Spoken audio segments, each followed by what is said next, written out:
vi kører fra i kvöld. Ja, velkommen til husmøte.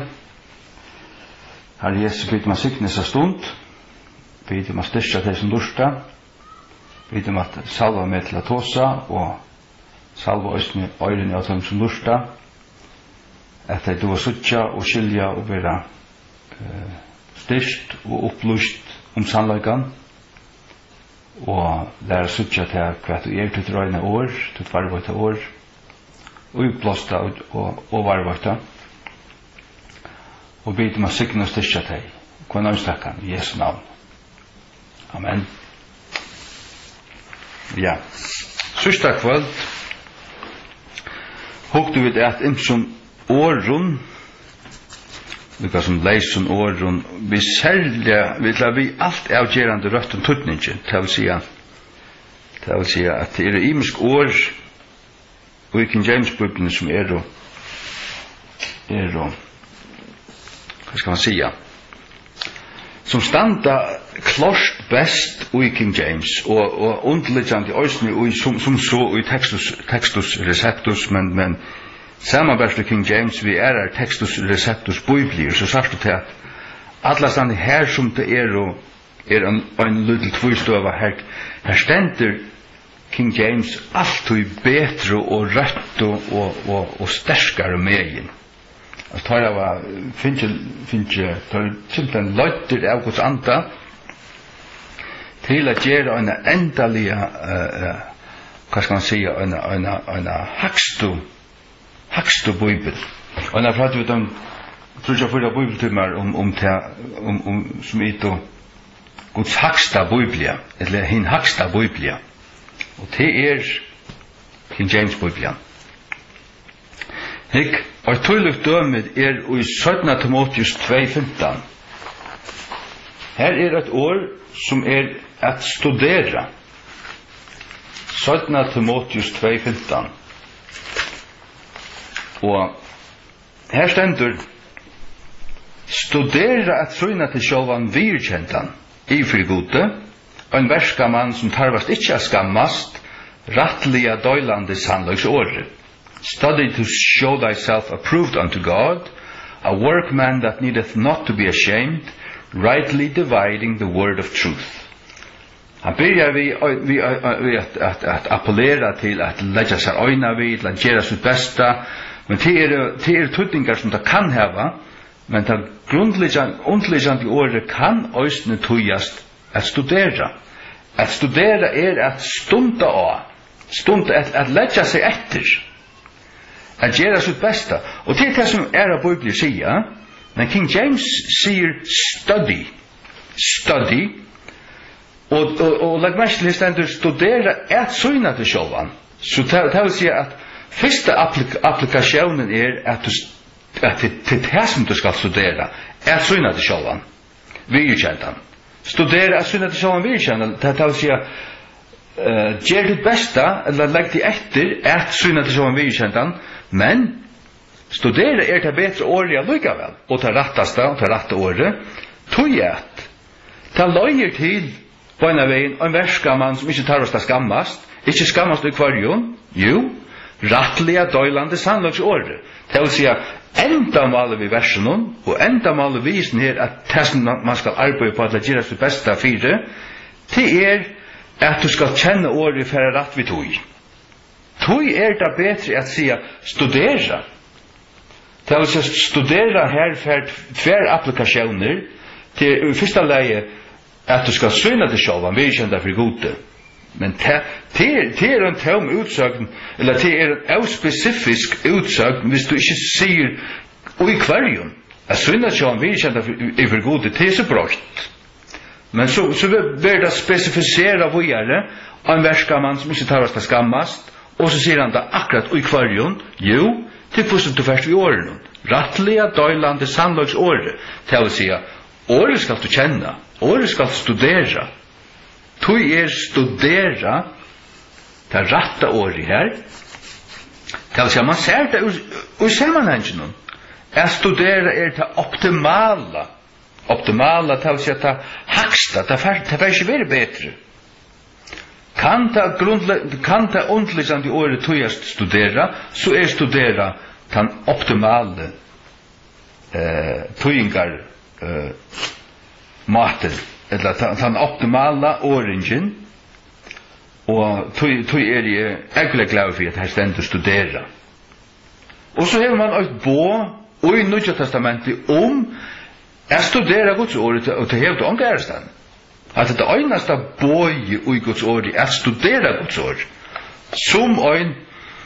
Som fer vittu, en verska med vår, det vil si en som arbeider ved Guds ord. Og Timotheus og brøvene sier at tar som lærer Guds ord, og tar som strøyast ved Guds ord, tar elstar, som strevast i Guds ord, skulle være hildner tvøyfaldan høyer verdar. Så til at egentlig høyer samt, og tøytningar mykje plass, at arbeid ved Guds ord kjenner til, og lærer det, og lærer det rett.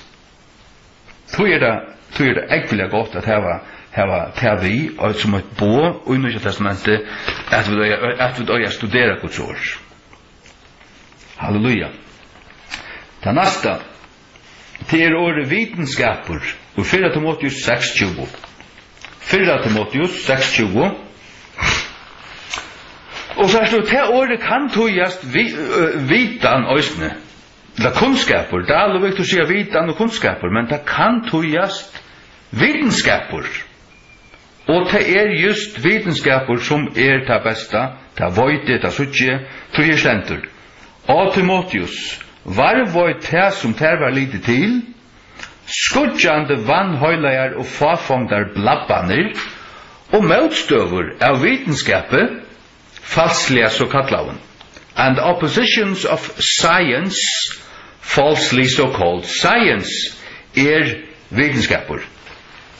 Sagt du, hvis man sier kunnskaper, eller kunnløgje,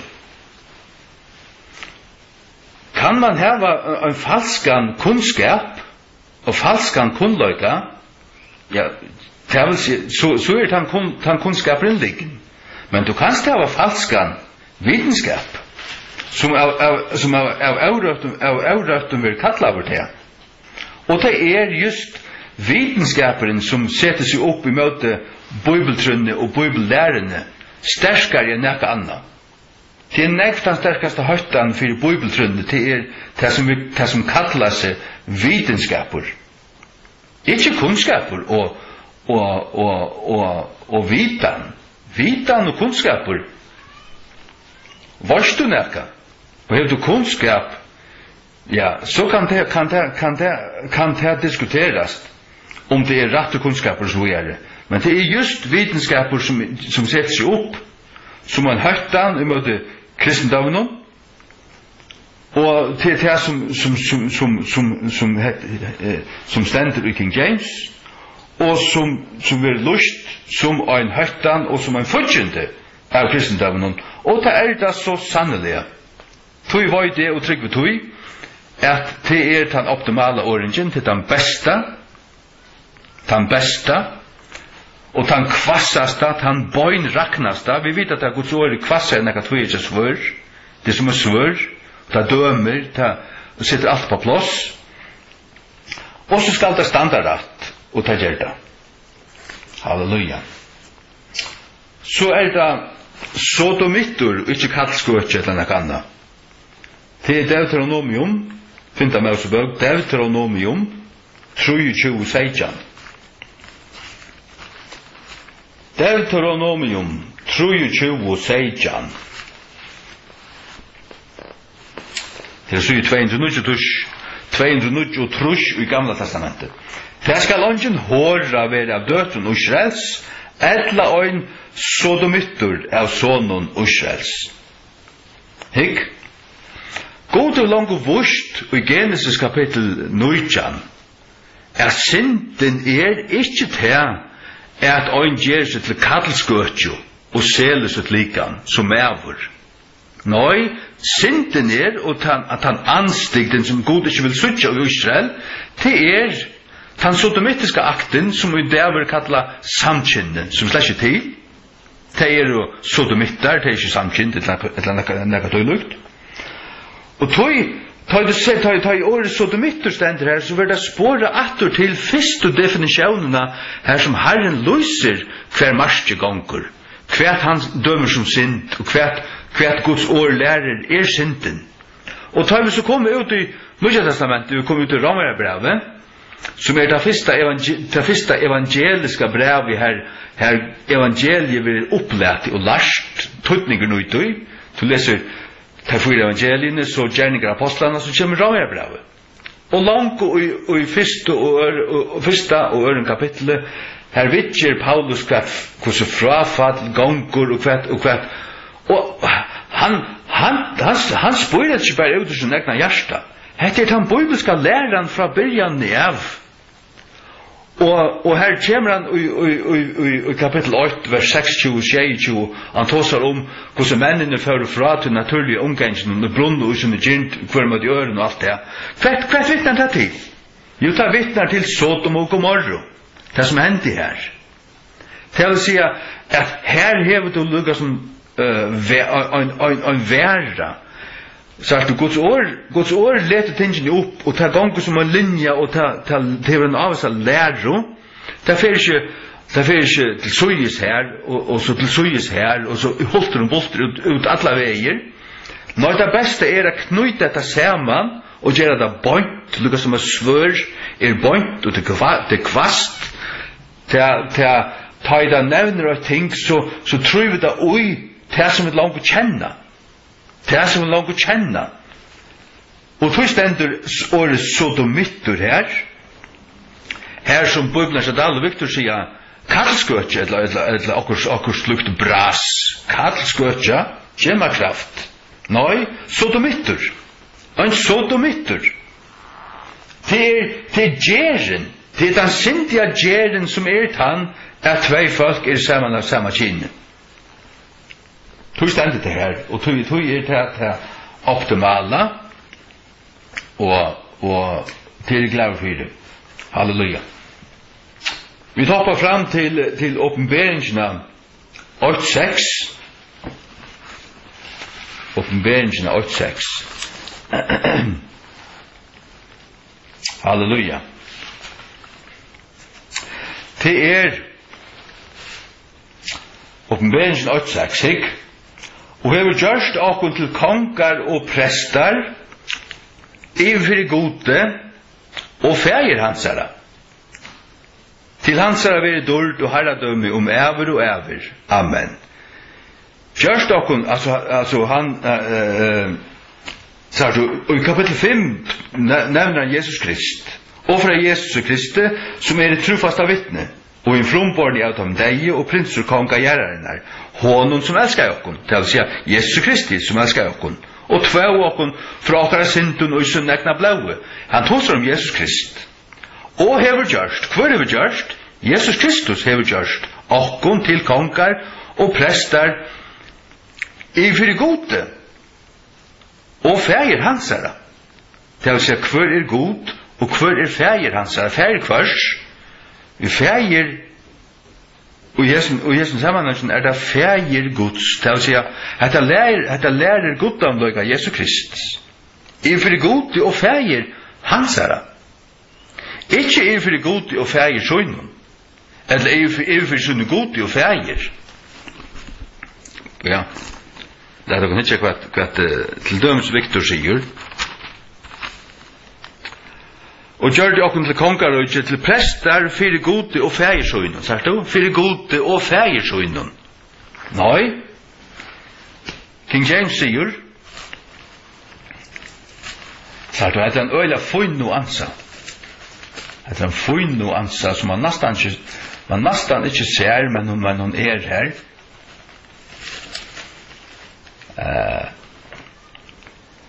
And hath made us kings and priests unto God and his Father. Så det a Bibelen sier, unto his God and Father.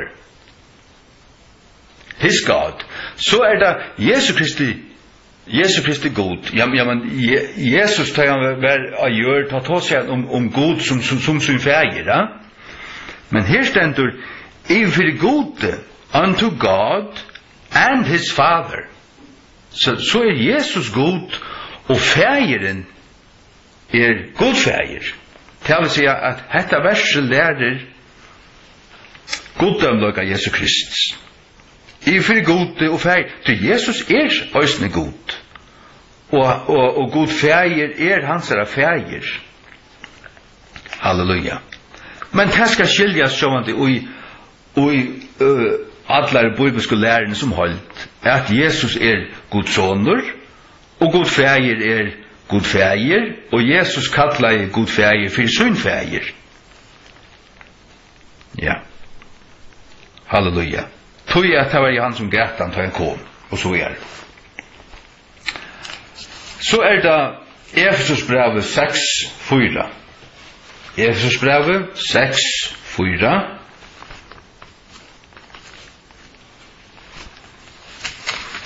Her et ord som Alexandriska bibler uteletta, og det sera tydningar mykje ord. Nei, 4:6, mine. 4:6. Efesus 4:6. Ein god og fægir allra, som omanfri allar, og jöknun allar, og ui tikkun allum. Alexandriska bibler, Alexandrisk handrit, de sia, og ui allum. God ikkje ui allum.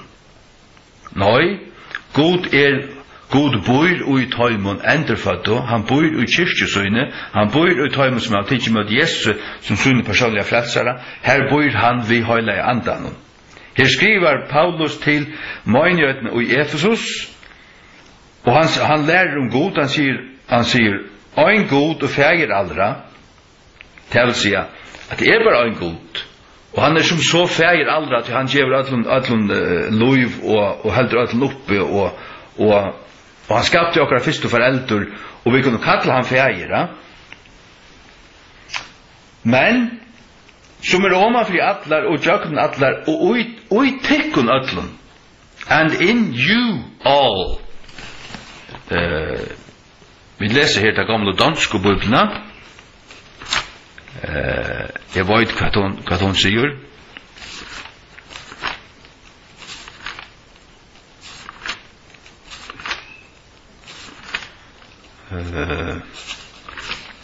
Fyra 6. En god og alles fader, som over alle, og ved alle, og i eder alle. I eder alle. Det vil si, og i tikkun öllun her og i møgnhøytene. Og hva en møgnhøyt? Jo, til en saunavur av Guds falske, Guds frelsta, døtta falske som fylgjer Jesus Kristi. Det ikke öll i samfellan, öll religiøs, öll til badnadøpt og bare en lutt parstradom frelst, og det som frelst av en evangelisk møte. Det ikke det vi tås om. Vi tås om Guds kyrkjo til noe annet enn folkekyrkjan. Ja.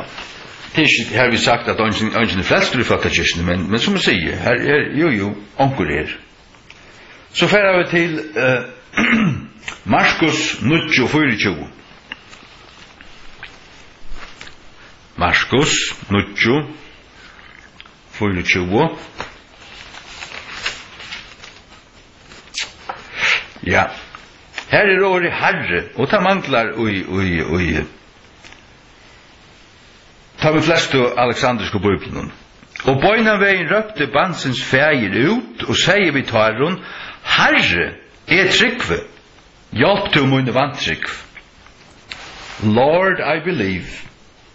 Og lat meg ikke dal, Markus 9:24.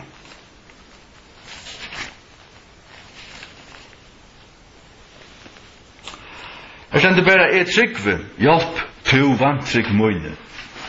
Sagt du, hvis du ikke trust, sagt du, at her Bibelen lærer jo klart at det vi at det har en åpenbering av at Jesus Herren, og at kalla han Herre, det han frelsande tryggven, og det en forstreit at du trust vi ødelig hjertet høynen, som Etiopien-mæveren, en Filippus døtti han spurte, om du trust ved at hjertet så kanst du, så sier han, jeg trygg ved at Jesus Kristus jeg trygg ved at, hva det han sier, jeg trygg ved at Jesus Kristus sånne gods, men til hvor han at òsni at han herre. At det bare til at jeg sier, jeg trygg ved det ikke nok. Markus 9:24 og Viktor. Jeg stender bare, jeg trygg ved hjelp, vantrygg møyne. Men King James, vet ikke etter hva den gamle danska sier, Markus 9:24,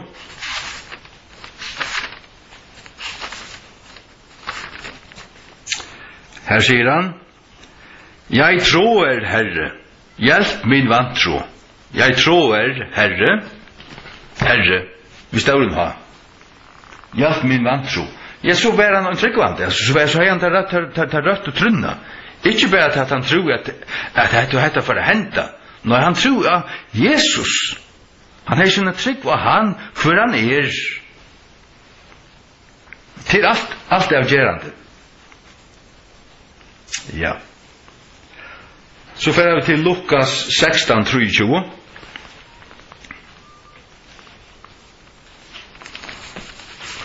Lukas 16:23. Her år i helvete. Rujje mævur vaknai upp og i helvete, ikke deir rujje.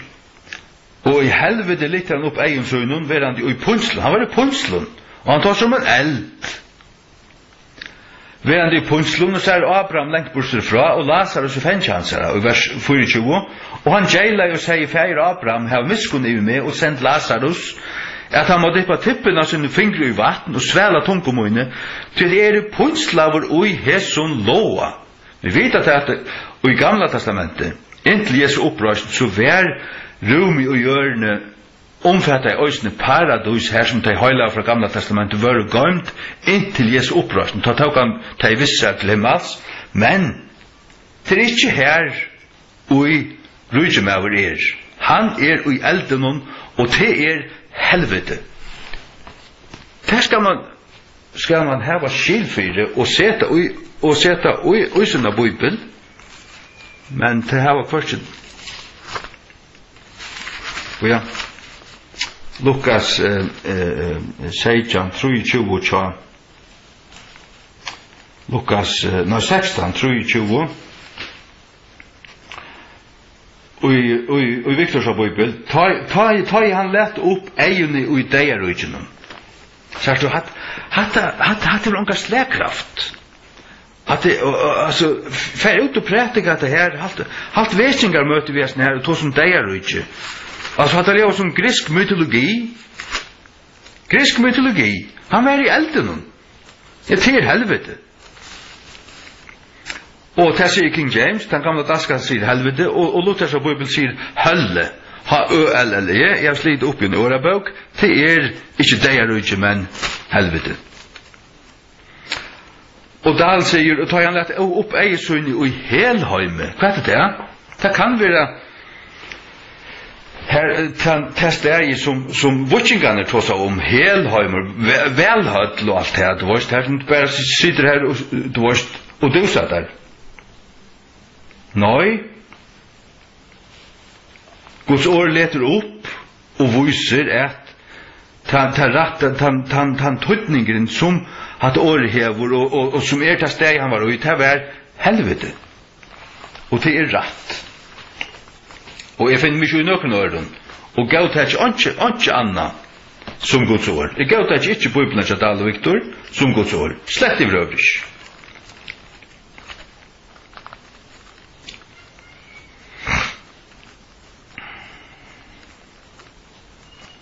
Så færer vi til Filippibrevet.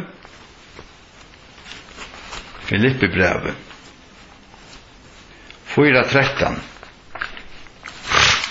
Ja.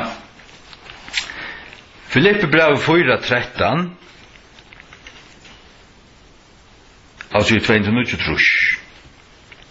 Jeg megne gjøre alt ting gjøgnun Krist som styrker meg. megna gera öll ting tjøknum Krist som styrkjer meg. Sagt du, de bysantisko, antiokisko, handritne, Textus og Septus, de sier Kristus her. Men til Alexandriske har brått Kristus til han. De sier, jeg orsker alltid hånden som gjør meg sterska. Det ikke Guds ord. Det kan ikke brukes noe som helst. Jeg megna gera öll ting tjøknum Krist. Det hver han? Sagt det blir så generisk nekka som du kanst bruka til bara at køyre på en vegg og så men du lyder av halvkjemenne Pavan, Mario og Buddha hva var det? Han det lukka som fill in the blank du kan sjálfur si at for han ok, for som det Kristus men det Kristus og som det så oppen kristne, ja, så stender Kristus. Og det stender det i Guds bøybel. Vi har ikke bare funnet på det her. I can do all things through Christ that strengtheneth me. La meg lese hatt til Luther. Vi kallar det lutheranere. Det burde være, det burde blive. Hva det ikke rett til lutheranere? Hva feiler det kom?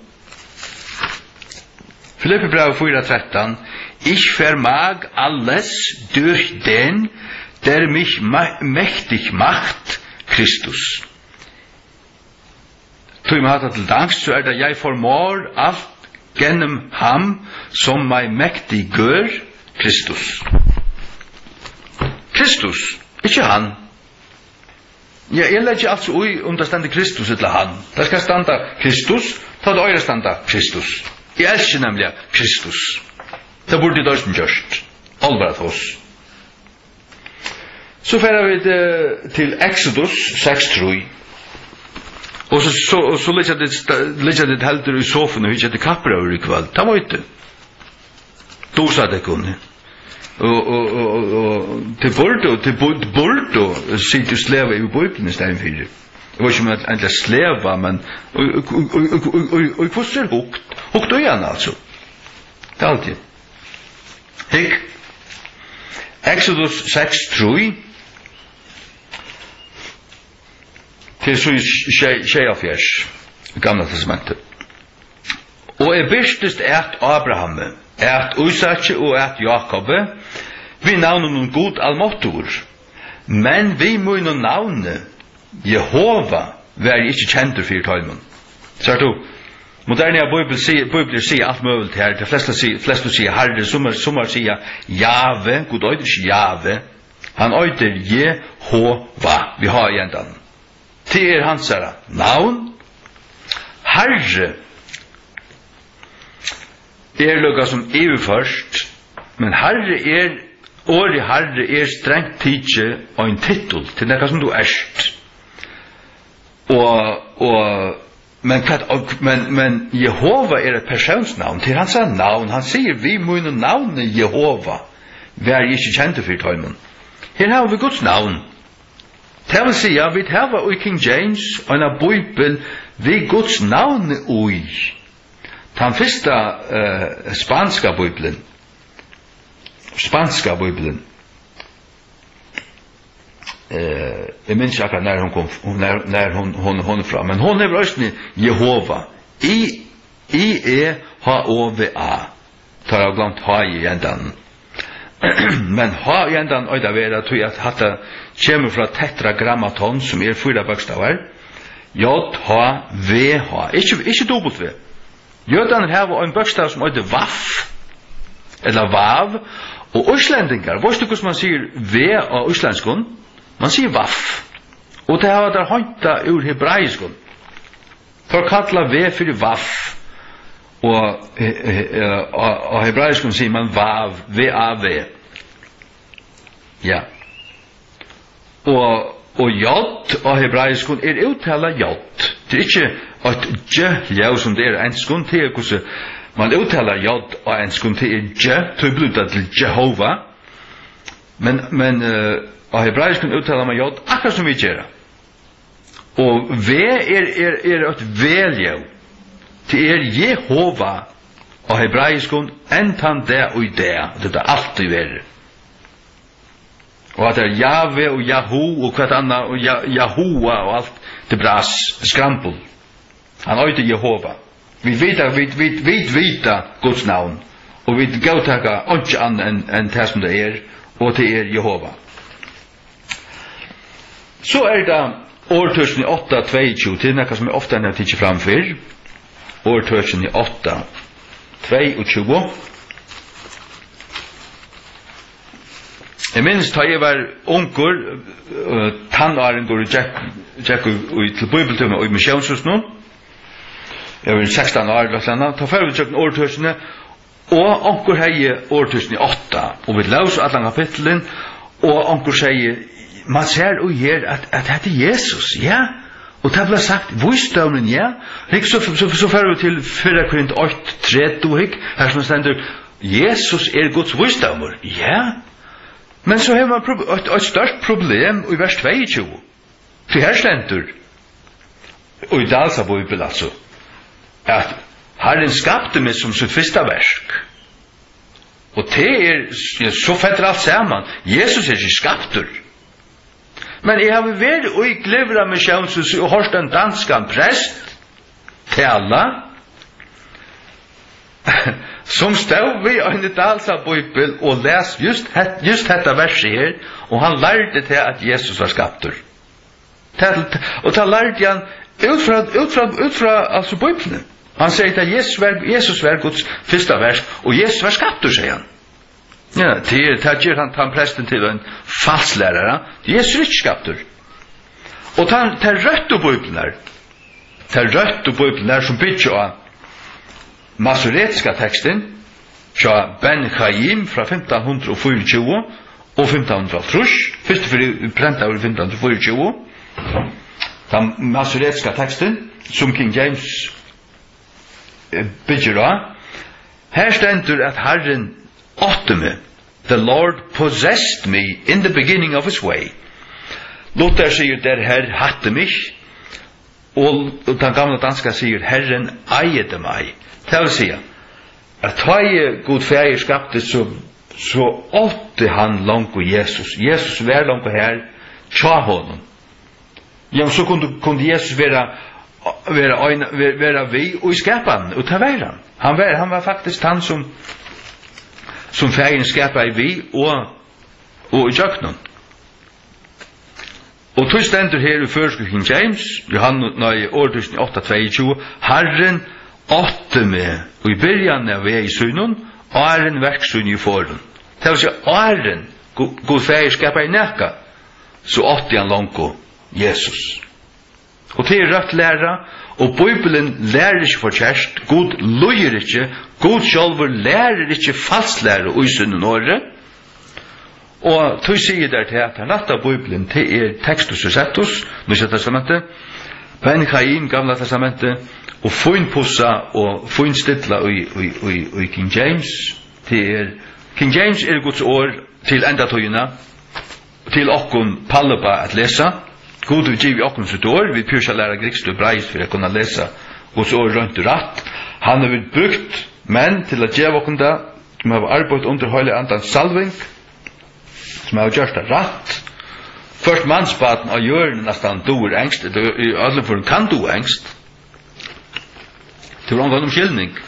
Du lærer alt folk, atlastan lærer sutt mal, og ta nasta malet så engst. Her var det sutt nasta mal som spangst eller et eller annet, så det simpelthen trosk, og her trett dum, til at jeg var mål bruk for jeg lærer engst. Det finner det nok også det av. Det skulle nok også finne det av. Det var mål bruk for enskund og spanskund. Det sier det var mål bruk for enskund og spanskund. Det vil si at først mannsbaden gjør kan du engst, og det er største òsne galdande, og god du atla det så. Tog jeg fyrir du hever en møvelag at lesa Guds røyna, skuyra år av enskund, og så kan du òsne togast til tutt mal, og avprøvast og sammetast ved King James, det nu ratt. Det er det som vi gjør det vi Dahl og Victor, og da var det bare funnet at være vantande, tar vi av og lyte, bare tvær, Og så ber jeg at det vokser i meg, og så ber jeg Gud å kalla meg og si at jeg skulle tøye King James. Proverbs 8:22, the Lord possessed me in the beginning of his way before his works of old. Undan, eller er en sunne versk i forun. Halleluja. Guds ord, Anjanna. Mika 5:2.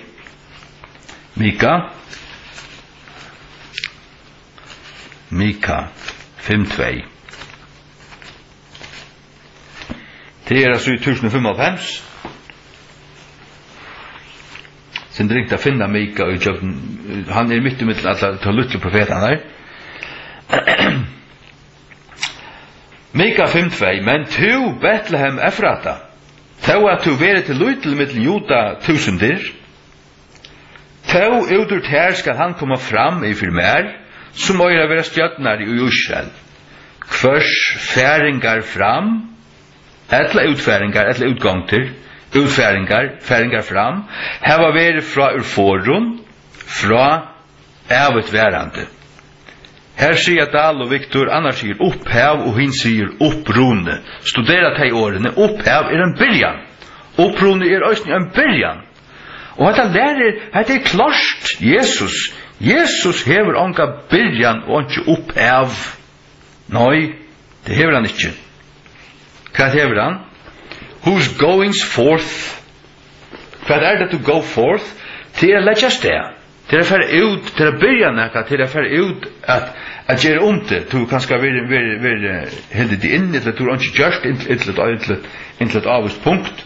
Nu byrjar, ja, men Herren byrjar øyne for å skapa. Han skapar i heimen og alt.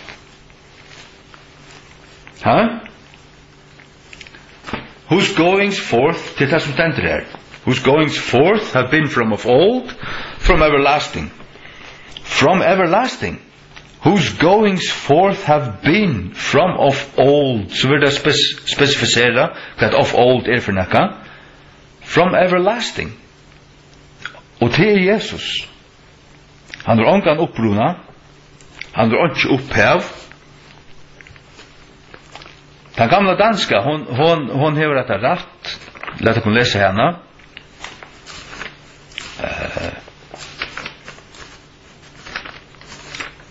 Vi tar her. Ja.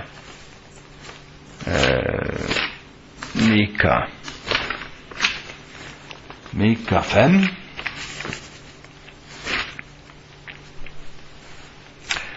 Ja.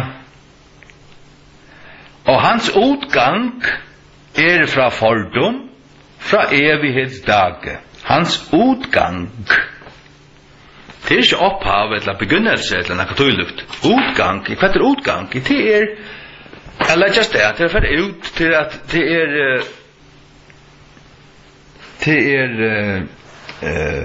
utfæring. Utfæring eller færa fram. Færa fram til å si til å færa åttar, eller færa ut, du vet det? Hatta skal man altså reka ratt. Og det er rett i King James, gamle dansko, og hatt er rett i førske King James. Halleluja.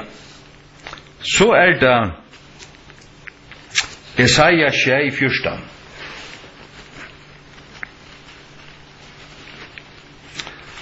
Og her er det ordet jomfru. Og her sier der møy, jamen, Maria møy, og det har vi sagt til tusen, Maria møy. Men hva er en møy? En møy er en ung, avgift kvinna, som kan være en jomfru, men det er ikke her vi giver at hun er.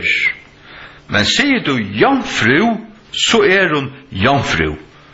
Og er en jomfru, så kan du ikke være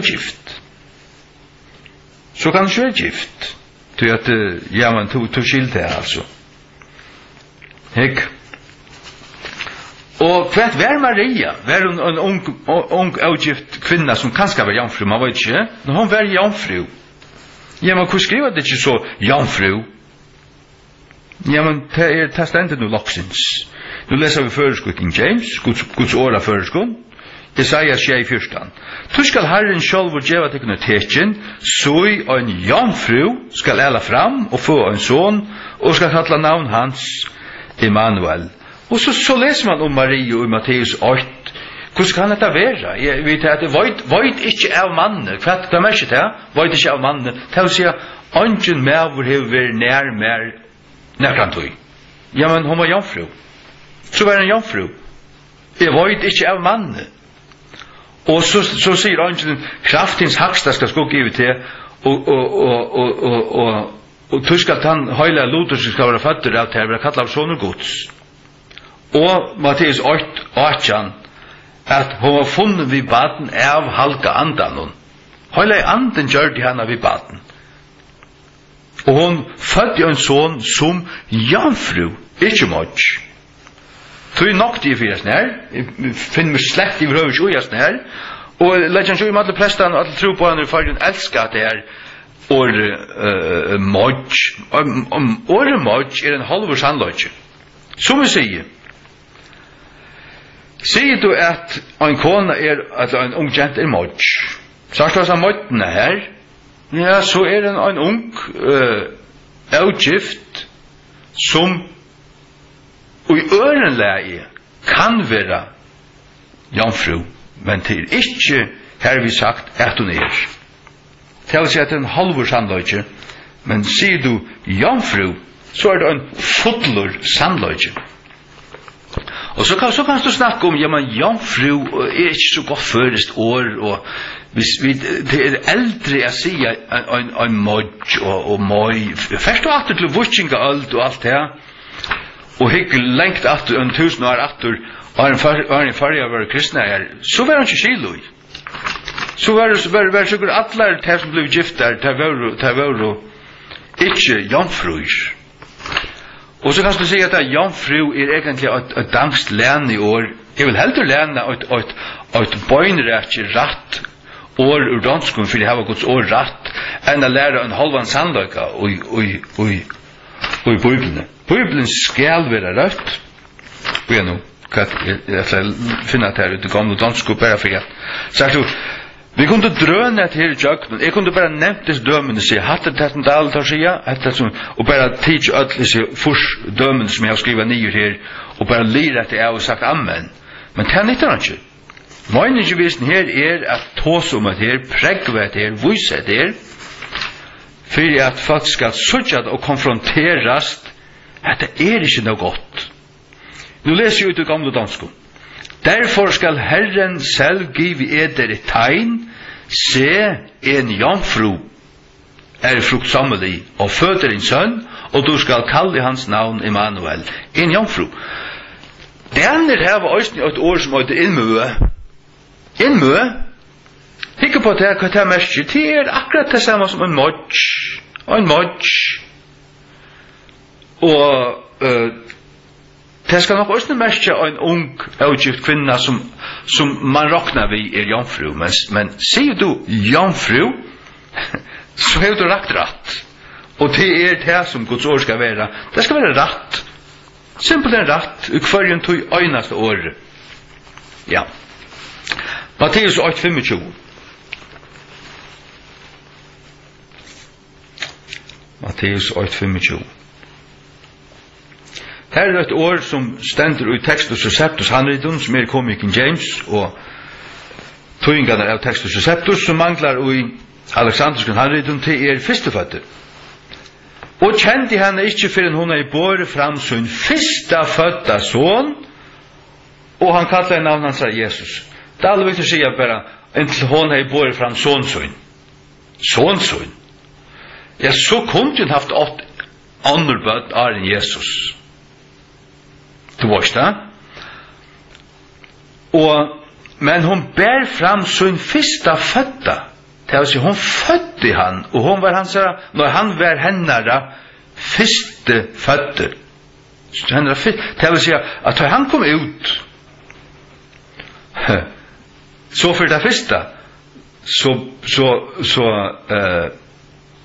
så gavst hon via vara jomfru. Så du kan lära näka, ta lära jomfru Mario evige jomfrudom. Tar slett ikke bibeltryggvande, men tar læra til at jomfru Maria en evig jomfru. Og til er det røyna tvall, til Guds ord lærer og viser ærestande at Jesus sier 4-5 syskjen. Han er tværlig frutja brøver og tver systrar. Ja, men her som en kona fører sin fyrsta fødda, sier du at et eller annet det fyrsta, så er akkurat nummer 2, og akkurat nummer 3 kanskje. Og til just det som hendte, så har det lærer sannløykan, sånn som han er. Jesus var henne fyrste fødde, og så kommer 2, 3, 4 og 5 at han har til. Og til Bibelen er lærer. Jomfru Maria var ikke evig jomfru, hun er slett jomfru Møyr. Hun var jomfru, ta hun var vid baden, inntil hun fødde Jesus, så var hun ikke jomfru Møyr. Katolikkene lærer til en falslæro, ikke tikk, jeg tar ikke, ta lærer på en annan falslæro, ta kun så øyer sin falslæro. Jeg skal ikke hava fra nøkron katolikker å gjøre nu. Jeg tar ikke alle mine lærer ur Guds åre, alle mine lærer ur Guds åre. Så er det Lukas 2, 22. Lukas 2, 22. Så at læreren øyelig viktig. Og tog Bibelen øyelig viktig. Du først kunne lære ur Bibelen. Og jeg sier der til at det finnes en røyn, rødt Bibel, best ombåa, og King James, til seg hun simpelthen baugin, ikke øyn av dem, men hun baugin, som god til giv jokken. Og det finnes perversjoner, her som det blandet på i, her som det perverterer, avleia, og det var nere i Alexandri, og gjør det til, og til tannteksten Beidal og Victor av givet jokken, og vrekjedor board voice. Totalt. Nu leser vi Lukas 2, 22. Her stendur, og ta i deaner av hennara rønsan, samsværende vi Mauselau, var fullførder, førte teg han til Jerusalem, framsetta han framfyr i Herran. Hennara rønsan, deaner av hennara rønsan. Og i Leviticus 3 Mosebok 12:2 stendur hetta, som hetta vi vittna til hennara rønsan. Her stendur det at jeg lette meg bare lese det, Leviticus 12:2.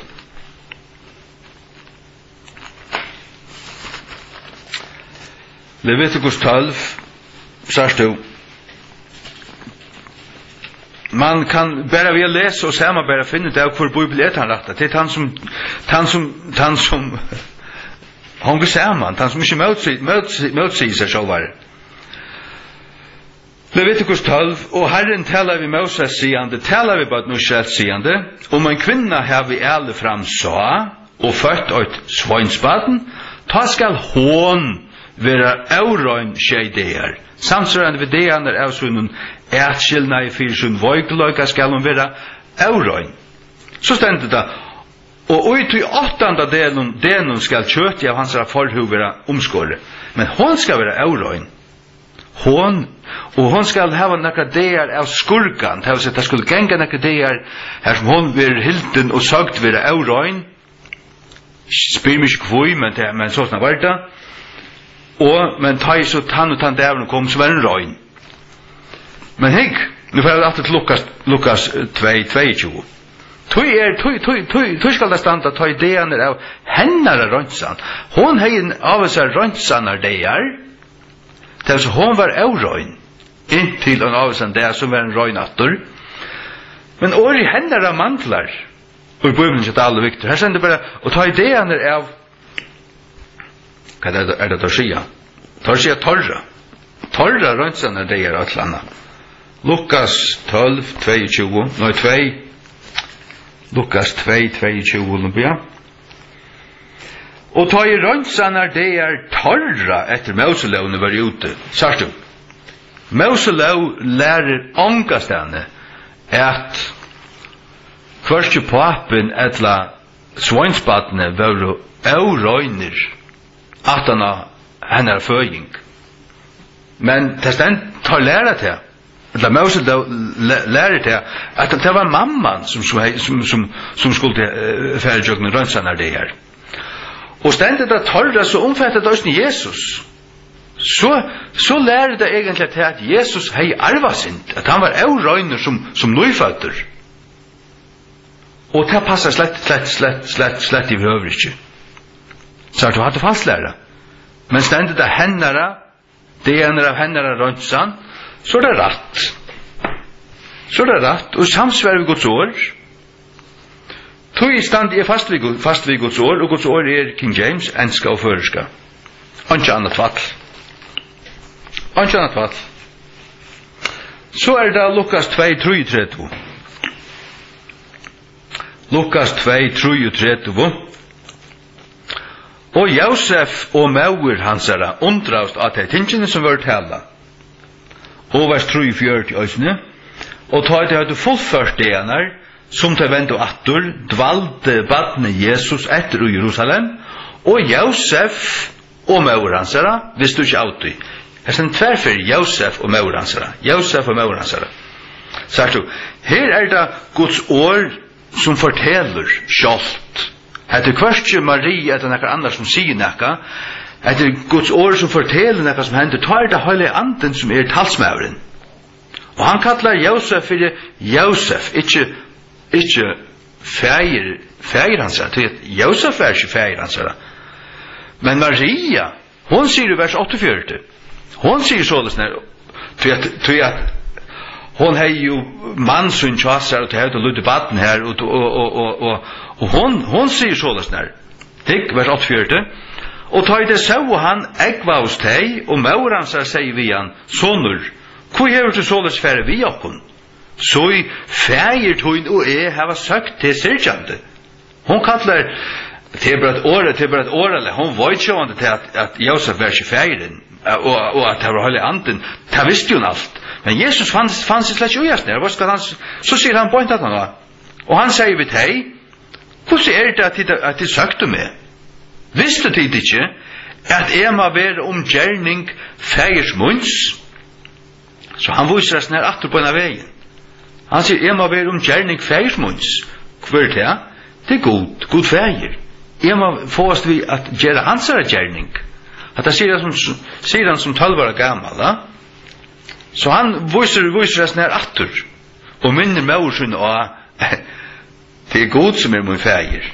Det han som må akta og fylkja. Halleluja. Og jeg la meg lese hvert stendur Dalsa Bibel her, om det kan kallas Bibel, og ikke, Alexanders perversjon, 33, og feir hansar og maur hansar undravstått her, feir hansar og maur hansar, 34, og ta i det du veri her, tar det han ta var dronkren Jesus etter Jerusalem, og ta i for høymattur, og foreldre hansar, det passer slett ikke. Josef og maur hansara. Maria var maur hansara. Ja, hun fødde han. Tui kan han av røtten kallast menneskesåneren, han kom jo i halte. Og han øyne av okkon og tui at han var født av en kvinno. Men det var god feir som gæt han. Tui han verdig sånne gods. Ikke sånne Josef. Og det høyla anden aldri kalla han. Tui kallar høyla anden Josef for Josef og Marie for maur hans. Og til sannløyken. Og jeg vil ha sannløyken, jeg vil ångalig næva. Ångalig. Så det gjerninger av apostlene 4:22. Gjerninger av apostlene 4:22. Ja. Her stendur og en rettar bøybel. Tui av sannun og i møte tunnen høylaja badne Jesus, så de be etter god feir. Og de tog som Jesus, de kallar han tutt høylaja baden. Tutt høylaja soner, tutt høylaja baden Jesus. Så det grundåret her kan tujast baden etla tænare. Åpenbart onkurs ned til griskår som hava doldar tutningar, og hatt året her ta griska ordet som underliggjande. Ta Jesus tog seg øyne for en lukning om tænaren, tænaren til en oversta.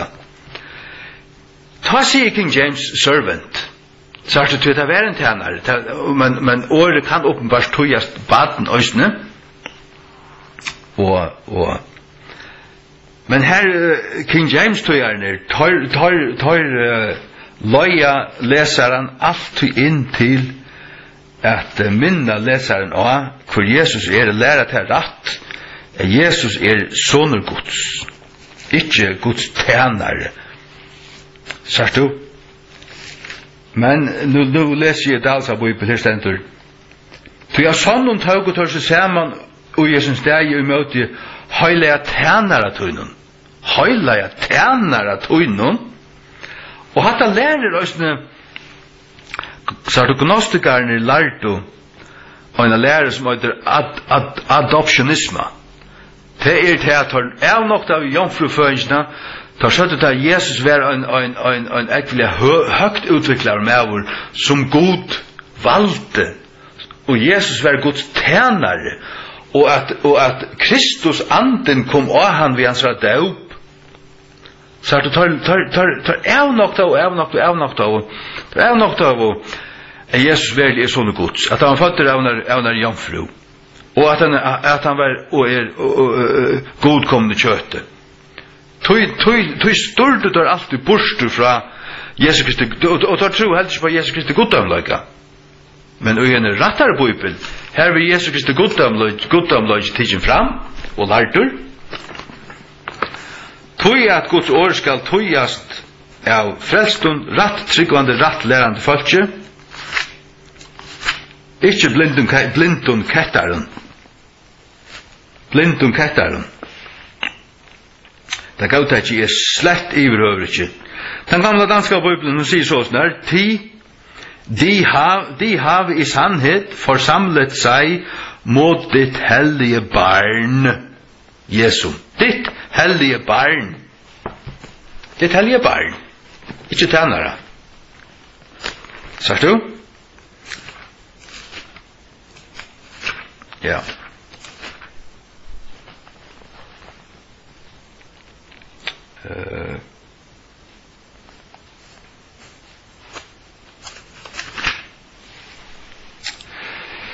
Luther, wahrlich ja, sie haben sich versammelt über dein heiliges Kind. Kind tugst verbaten. Dein heiliges Kind. Så at jeg sier det her, hette Guds år, og til dama det slett ikke, og til standa planta i stadvek her, jeg til frutt land, til gjør som du vilja, men jeg sier der hver stande. Evanse, altså, fullstendig evanse. Jeg ser for nek, og tar man jo se ting, så kan you can't unsee what you have seen. Man kan ikke viska det ut som man har sett. Du finner det for gode, og han har vurs der da, og du stender, avbyrdyr for gode, ikke for mannen. Avbyrdyr for gode. Jeg skal standa til svars for hånden, for mitt liv, og det gjør i fegen. Jeg skal halde høyt i høyt, og det atlig mer. At han ikke har rådden av skam, til å missa mine løn, eller nekka tøylukt. God, du vurs mer ting. Og til sera glæver for det. 17 Korinther 4:14. Lærer til, og i en rattere bibel, at det Jesus som skal røyse okken opp. Vi skulle ikke være røyst opp sammen ved Jesus. Hvis vi skulle være røyst opp sammen ved Jesus, skulle være i fremtiden. Hvis vi skulle være røyst opp sammen ved Jesus, så Jesus enda grøvende, og det var det som gnostikerne lærte, og som tar teksten i Dahl og Victor hava tuttikun. Her stender i Guds åre, 17 Korinther 4:14. Vitande at han som røyste opp Herren Jesus, skal røyse opp okkun øysene, men hvordan? Jo, av Jesus. Og skal framstille okkun vid tikkun. Knowing that he that raised up the Lord Jesus shall raise up us also by Jesus, and shall present us with you. Gamla danska. Den gamla danska bibeln var rätt god.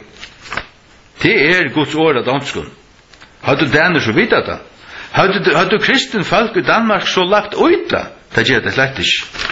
Nej, vi skal være moderne. En ny bibel og alt det der tvattelig her. Her sender det gamle dansko. Vitende at den som oppreiste den Herre Jesum skal også oppreise oss, så stender det, formeddelst Jesum. Formeddelst, det vil si at vi bruker av. God ferie kommer å røyse okken opp, men det er Jesus som kommer vekna goddommen, vekna god, jeg gjør det. Og da lærer Jesus i Johannes kapitel 5 og 6, han sier det fløyre for det her, at han tog med kommer og tar det deg og skulle høre rødt Guds sånn at det som høyre henne skulle liva. Jesus kommer å røyse meg opp. Jeg kommer ikke å være opprøster sammen med Jesus. Jesus lengst han opprøster. Og det han som kommer å røyse meg opp. Det det som trygg, det det som void, og jeg skal ha en bibel som sier det. Og da finnes det en bibel, og jeg vet at dette er en bibel, og han sier just dette. Jeg kommer så henne, og behalt skrample. De bare sier, behalt det ikke skrample. Jeg vil ikke næst, jeg må næst at du er, til at jeg må avdukke det fyrdikon, at det er fullt i feilen. Annars, det som behandlet og bruker som Guds ord, til King James, enska og førska. Og ikke annet.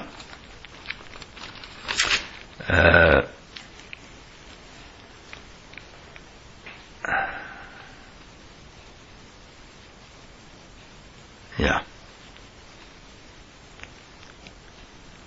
Halleluja. Yes. Hikk.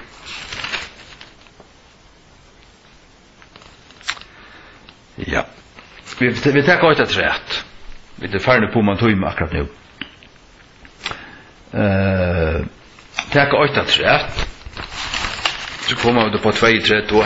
Dette er nok så godt at vi gjør det til husmøte akkurat nå.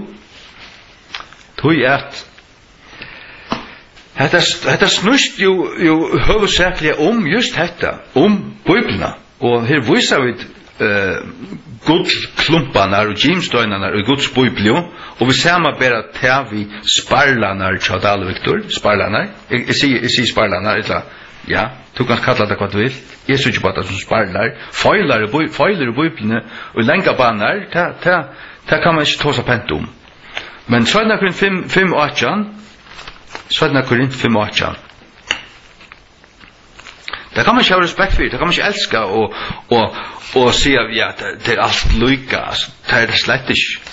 Og folk heldur at Bibelen er bare øyn, nei, hun er ikke øyn. Bibelen er tvær.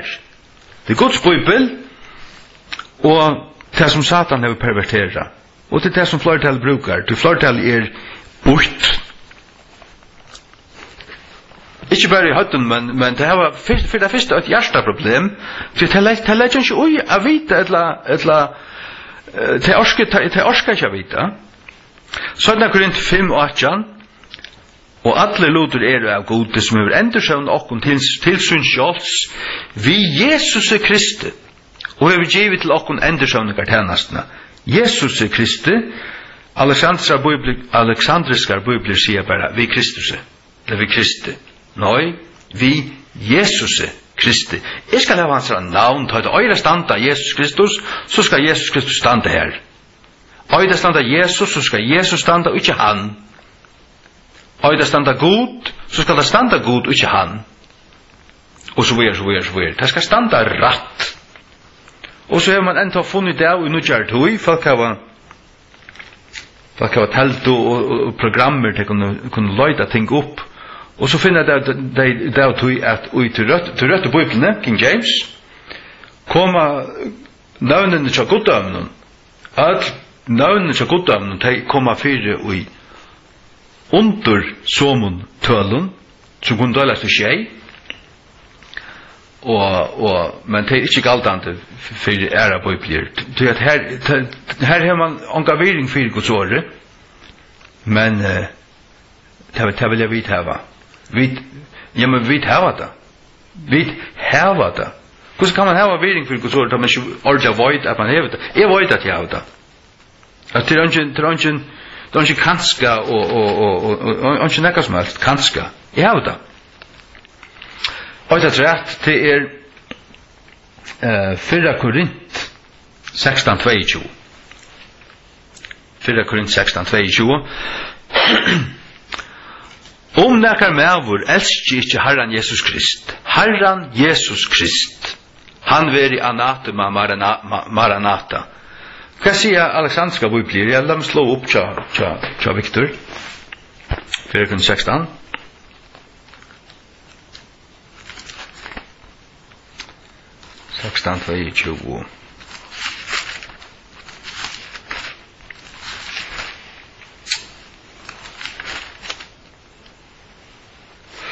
Om onkur ikkje elskar Herran, veri han bannavur.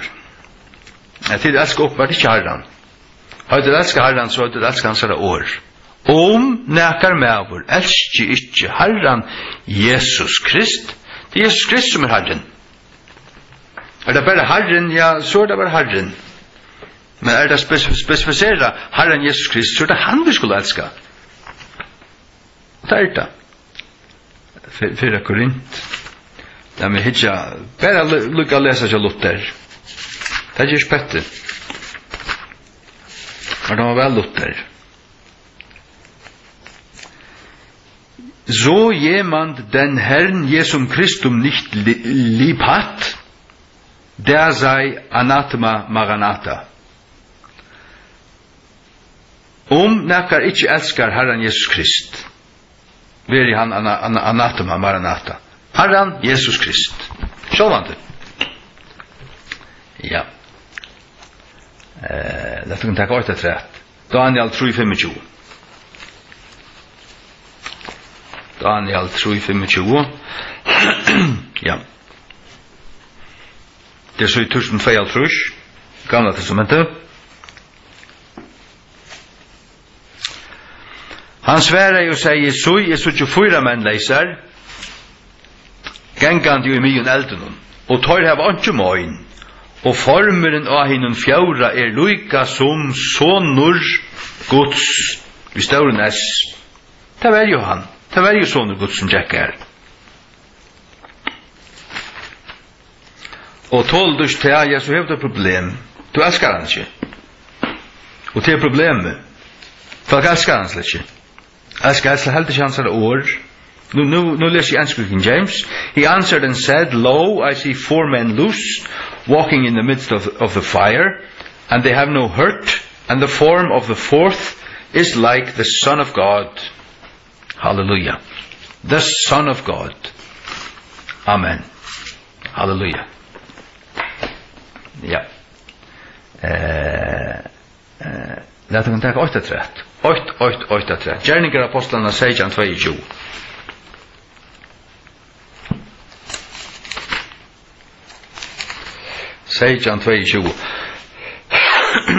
Ja. Ta stå Paulus og myon mars hedje og sier, tid menn av Aten. Varnest at tid i ødel loton og patruner. Too superstitious, standard King James. I perceive that ye in all things are too superstitious. Han briksla dømen, han harsta dør fyrir til at det var patruner, og så begynner han at løsa dem sin sanna god, og så videre. Og på han fyrir dem, men han sier at det var patruner, han røster dem i overhøver ikke. Men det gjør han i Bibelen til Dahl og Victor, her sier han til at og i stender at det higner, Dahl sier higner, og Victor sier utner. Det er rausant, det er utner. Utner tykker er godstrykk. Nei, det er too superstitious of patruner. Og det var just det det var patruner. Så at, halleluja. Herre, takk for stundene. Og takk for ditt år. Takk for det. Vi synes at det er en som ryser på og som er kvassare, og som lever opp til tøyt navn, som sier at Guds år er kvassare enn akkurat tog er ikke svør. og til år sannløgjen, leta løya veien til sælo. Og først året til god skurst, årtusene 31. Åren til herran skurår, som silver rønskei, skjefer rønska silver. Halleluja. Det skurår, årene. Og til hava vi det her, og heter til røyno. Vi kunne samarbeide og sørge til at det finnes bibler her, årene ikke røyn og rødt, og her bibler ikke kvassar nekka tog Jesus word her, ekvilja avkvassar, og fotlar i feilun, og fotlar i fastlar og liggen, og det gavtakka vi iverhøver ikke. Vi talte på en slutt år, og bidde om at djeva tunne falske fargen østene til og hjärsta, kærløkka til tøyn, vi har djeva dem kærløkka til ditt år, og få seg til, og elska til, og eta til, og livet av tøy, og boa til, og Jesu navn, sikna teg, sikna på nøynstakkan, som lusta i kvöld, og varva teg ut her, og vi om vetjing, og uthetling av tunn anda iver land og folk, Øysten i Russland, og nyrjøkken i Europa, bruker Øysten sende ut Øysten i ungt folk, at prætika og vittna, og at boa til et år, Øysten ut i høytningalandet, men Øysten i Europa, som i det mer og mer et høye kontinent, og som har bruk for kristnast av nudjon. Og styrkt ut folk til tess, og Jesu navnet. Amen.